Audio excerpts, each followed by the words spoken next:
আমাদের এলাকা বিবাহ শাদীতে খোঁজ বলে, বিয়ে ফিরিয়ে দেয়, এটা দোষ বা গুনাহ হবে কিনা? দেখুন, খোঁজ কিংবা এরকম নানা নামে বিভিন্ন সমাজে এই বদভ্যাসটি প্রচলিত আছে যে কারোর ছেলে কিংবা মেয়ের বিয়ের জন্য যখন কোনো মানুষজন আসে তখন এলাকার কিছু লোক থাকে ওই বিয়েতে খোঁজ বলে, অর্থাৎ ওই বিয়েতে মিথ্যা কথা বলে ওই বিয়েটাকে ভেঙে দেওয়ার চেষ্টা করে।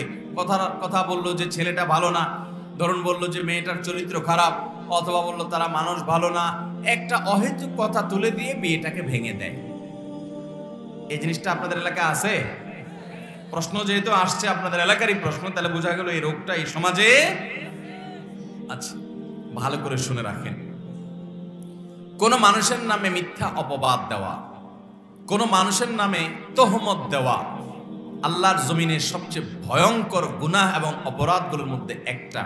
আপনি কোন মানুষের চরিত্রে কালিমা দিলেন, মনে করছেন যে একটু বললাম, একটু শত্রুতা উদ্ধার করলাম, চান্স পাইলাম, একটু বলে দিলাম, এটা আর এমন কি? আল্লাহ তাআলা কোরআনে বলেছেন, তাহসাবুনাহু হাইয়িনা ওয়া হুয়া ইনদাল্লাহি আযীম। তোমরা মানুষের চরিত্র নিয়ে যে অপবাদ দেওয়া, এটাকে খুব হালকা জিনিস মনে করো। বিবাহে খোঁজ বলে দাও, এটা ত্রুটি বলে দিয়ে বিয়েটাকে ভেঙে দাও। ওয়া হুয়া ইনদাল্লাহি আযীম, অথচ এটা আল্লাহ তাআলার কাছে অনেক বিশাল বড় ব্যাপার। একটা মানুষের পেছনে তার যে দোষটা আছে, এই দোষটা যদি তার পেছনে বলেন, এটার নাম কি? গীবত। যিকরুকা আখাকা মা ইয়াকরাহুহু, তোমার মুসলিম ভাইয়ের অগোচরে তার পেছনে যদি এমন কোনো কথা বলো যেটা তার সামনে বললে তিনি কষ্ট পাবেন, এটার নাম কি? গীবত। এই গীবত যদি ইসলামে হারাম হয়, নিষিদ্ধ হয়, এবং আপন মৃত মরা ভাইয়ের গোশত খাওয়ার মতো জঘন্য, নোংরা এবং ভয়াবহ অপরাধ হয়, অথচ আপনি যার গীবত করছেন সেই দোষটা তার মধ্যে আছে না নাই? আছে। তার মধ্যে সেটা থাকলে তখন তার পেছনে বললেন শুধু, এই কারণে সেটা গীবত হলো।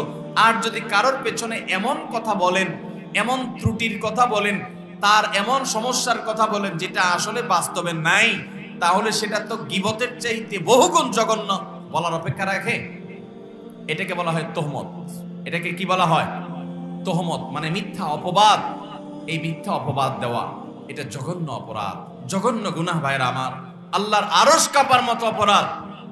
এই অপরাধের শাস্তি যে কত ভয়াবহ হবে, গীবতের কারণে যদি শাস্তি এত ভয়াবহ হয় এবং নবী সাল্লাল্লাহু আলাইহি সাল্লামকে দেখানো হয় যে গীবতের শাস্তি কি হবে, তাহলে সেক্ষেত্রে মানুষের পেছনে তার দোষ নাই, সেই দোষটা বানিয়ে বলে তার বিয়ে ভেঙে দেওয়া, আত্মীয়তা হতে না দেওয়া, সম্পর্ক সৃষ্টি হবে সেখানে বাধা দেওয়া, এবং যারা আত্মীয়তার জন্য আসছে তাদেরকে ফিরিয়ে দেওয়া, এটা কত বড় জঘন্য অপরাধ হবে।